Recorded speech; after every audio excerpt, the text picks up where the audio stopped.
Assalamualaikum dan salam sejahtera. Bersama saya, Syazana Lokman, bersiaran dari Majlis Sukan Negara Bukit Jalil untuk Buletin MSN. Kita mulakan buletin dengan rangkuman berita sepanjang minggu ini. Jom saksikan. Kejohanan Bakat Kebangsaan Lawan Pedang 2023 telah berlangsung pada 8 hingga 9 Disember bertempat di Wisma MOM Kuala Lumpur. Kejohanan anjuran bahagian bakat dan pembangunan wanita bersama Persekutuan Lawan Pedang Malaysia ini melibatkan penyertaan 104 orang atlet dari 10 negeri dengan mempertandingkan 3 acara iaitu Fail Individu, Sabri Individu dan EP Individu lelaki dan wanita.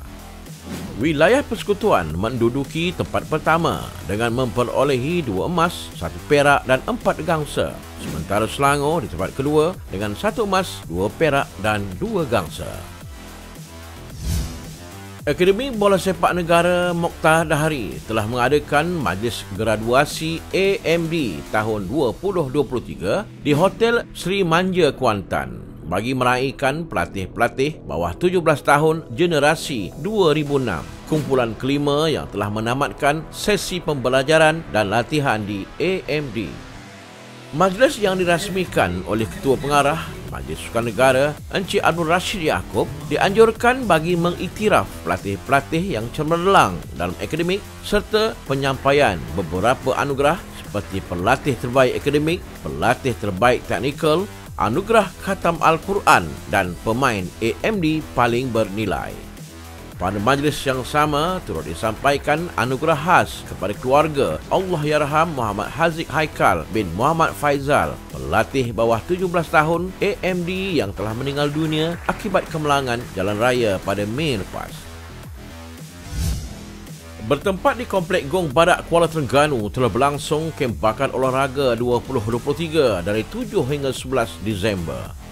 Kem bakat yang dihadiri selama 48 peserta ini merupakan atlet-atlet terbaik dari seluruh negara yang dipilih dari 2 kejohanan olahraga program bakat 2023 yang telah diadakan pada Oktober lalu. Antara pengisian kem kali ini termasuklah ujian kecergasan, kelas nutrisi makanan serta sesi pembelajaran teknik pergerakan untuk acara lompat tinggi, lompat jauh, lari berpagar, pecut dan lontar peluru. Satu bengkel perancangan program NFDP 2024 telah berlangsung di Institut Pengurusan Peladang Langkawi pada 11 hingga 14 Disember 2023. Bengkel ini telah disertai oleh barisan teknikal, kerja latihan, perubatan dan sokongan serta Sekretariat Program Pembangunan Bola Sepak Negara. Turut hadir Encik Muhammad Safrul Saha Yusof, Pengarah Bahagian Bakat dan Pembangunan Wanita, Encik Sukri Harun, Ketua Cawangan Program Khas dan Encik Yusof Ibrahim, Pengurus Besar NFDP. Sementara itu, bertempat di Pusat Akuatik MBJB Lakin Johor telah berlangsung Kejohanan Kebangsaan Para Renang Sirkuit Kedua 2023 anjuran MSN bersama Prikma dan Allianz. Kejohanan yang berlangsung dari 9 hingga 13 Disember dengan penyertaan 124 orang atlet dan pegawai dari 11 negeri telah mempertandingkan 138 cara merangkumi kategori kecacatan fizikal, penglihatan dan masalah pembelajaran. Dalam pada itu, satu mesyuarat Lembaga Pengurusan Majlis Sukan Negara Penggal ke-23 kali ke-8 telah diadakan di Hotel Marriott Putrajaya pada 11 Disember. Mesyuarat yang dipengerusikan oleh Menteri Belia dan Sukan Yang Berhormat Hanayo turut dihadiri Ketua Seusaha Kementerian Belia dan Sukan Yang Berusaha Dr. Nagulendran Kanggayat Karasu, ahli-ahli lembaga pengurus serta pengurusan tertinggi Majlis Sukan Negara. Pada mesyuarat tersebut, beberapa kertas cadangan telah dibentangkan, antaranya cadangan memperkenalkan skim kontrak penggajian atlet, kadar gaji serta allowance latihan baharu bagi atlet program podium dan pelapis kebangsaan. Program setahun bersama Kerajaan Madani yang berlangsung dari 8 hingga 10 Disember diadakan dengan membawa 3 objektif iaitu mempromosikan dasar serta inisiatif baharu kepada rakyat, meningkatkan pemahaman dan kesedaran umum terhadap matlamat kerajaan serta membina keyakinan antara kerajaan dengan rakyat melalui kaedah pelaporan secara berkala. Program 3 hari itu melibatkan semua kementerian termasuk KBS sendiri yang turut mengetengahkan sukan sebagai salah satu fungsi utama kementerian dengan mendekatkan wira dan wirawati sukan tanah air kepada para pengunjung yang hadir. Program yang diadakan di perkarangan Stadium Nasional Bukit Jalil menyaksikan gelombang luar biasa dengan kehadiran ratusan ribu pengunjung apabila pelbagai jenis perkhidmatan kerajaan dan swasta dikumpulkan dalam sebuah program berskala besar bermula 9 pagi hingga 7 malam.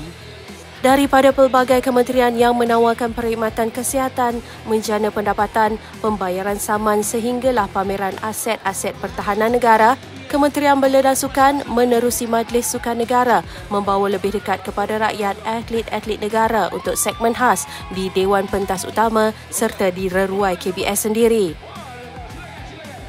Di samping berkesempatan mendekati atlet-atlet negara, pengunjung Reruai juga diberi peluang mendapatkan pelbagai cenderamata daripada Majlis Sukan Negara menerusi sesi kuis pengetahuan belia dan sukan serta sesi beramah mesra bersama wira dan wirawati sukan ini.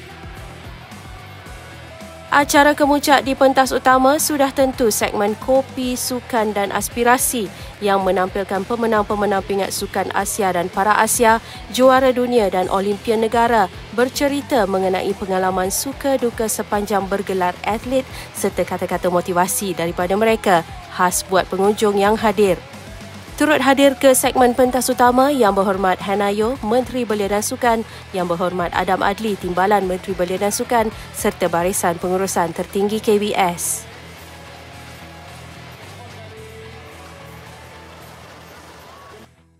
Menjelang Tahun Baharu 2024, Majlis Sukan Negara terus mengorak langkah berjuang sehabis baik demi merealisasikan visi melahir lebih ramai atlet bertaraf dunia.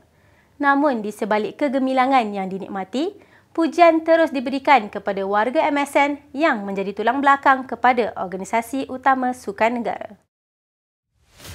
Tahun 2023 merupakan tahun agak mencabar bagi Majlis Sukan Negara kerana tanggungjawab mempersiapsiaga atlet kebangsaan demi menghadapi 4 tamasya utama, Sukan SEA, Para ASEAN, Sukan Asia dan Para Asia serta penganjuran perlumbaan berprestij B-Tour di Langkawi.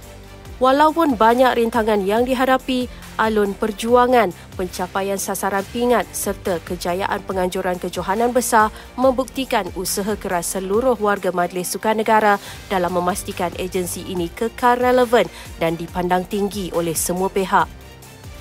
Saya mewakili pengurusan tertinggi MSN merakamkan ucapan tahniah terima kasih kepada seluruh warga MSN kerana masih mengekalkan prestasi kerja yang positif, baik dan proaktif, dan harap perkara ini dapat bukan setakat dikekalkan, malah dipertingkatkan lagi.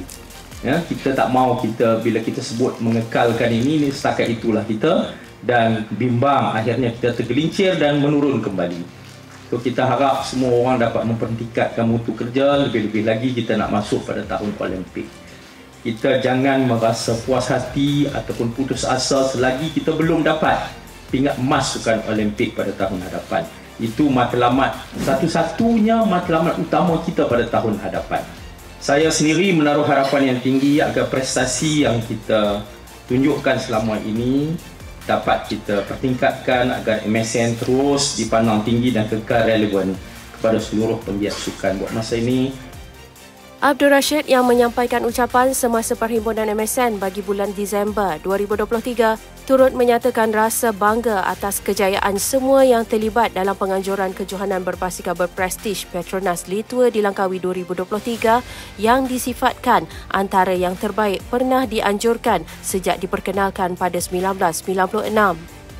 Kita dah diamanahkan untuk melaksanakan Litua di Langkawi mula tahun 2023, 3 tahun. Tahun depan ada lagi, tahun 2025 insya-Allah ada lagi, dan telah mendapat sanjungan penganjuran LTDL antara yang terbaik yang pernah diadakan. Saya melihat sendiri testimoni-testimoni yang kita dapat daripada UCI dan sebagainya, daripada badan-badan berautoriti, WAIMA juga daripada pihak Kementerian Belia dan Sukan, even kerajaan Malaysia sendiri. Ini berkat usaha semua. Dalam pada itu, beliau turut menyatakan bahawa kejayaan yang dicapai kini hasil daripada kerjasama semangat sepasukan yang menjadi asas kekuatan Majlis Sukan Negara sebagai agensi sukan utama negara. Tim kita ini perlu bersama, perlu punya pemikiran yang sama, perlu ada arah tuju dan pemahaman yang sama untuk kita mencapai matlamat yang kita nak. Laporan tadi mengakhiri buletin edisi tahun ini. Sebelum berpisah, mari kita saksikan minggu ini dalam sejarah sukan negara. Sehingga kita berjumpa lagi di edisi tahun hadapan.